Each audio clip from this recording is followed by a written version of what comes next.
pula. Sang ipan.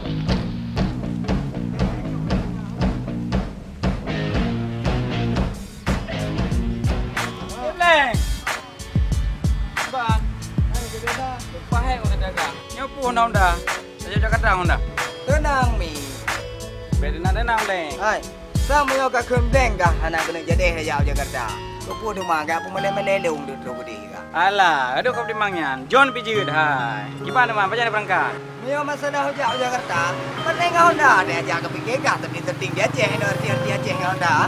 Mio gede ni penting Honda motor lah beli dulu. Lu punya jadeh, bukan jadeh. Hana ayu. Lu punya hana jadeh. Aku nak lanjut album bro aku. Kita kadang ngerti Aceh. Pak leng kah ayu tak lagu Aceh. Rata-rata ada kalau ni Nomi. Mandu lagu-lagu ceplakan. Ada yang pegang filem no bila Aceh. Buat laga ceplakan mandu.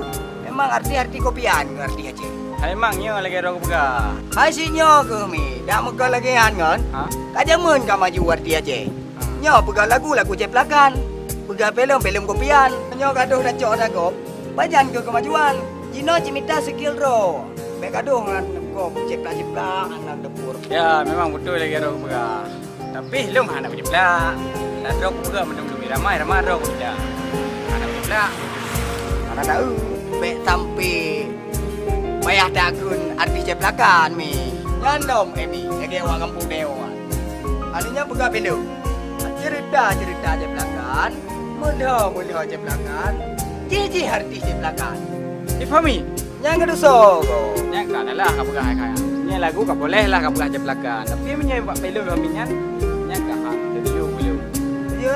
Karena yang iba di Fahmi bela dirinya dari Muay Thai Thailand kah? Ada WD di Purno ini dumpa daerah tetap lagi anjing. Di Purno di Aceh tinggal tetap lagi anjing. Yang hanya kira ceplakan memang kan ada kana dalam buku lagi an. Kenyan home Yumi terserahkah haju baklo. Boh ceplak, boh hana nyan. Kau urusan masing-masing. Yang penting kah hano perlebu je ke arti asli. Ngandung. Ya Jakarta. Boh baca-baca dua dah pergi baca kana. Malam ni kau ada berangkat. Ini malam kau dah pergi ngodong ni. Ya.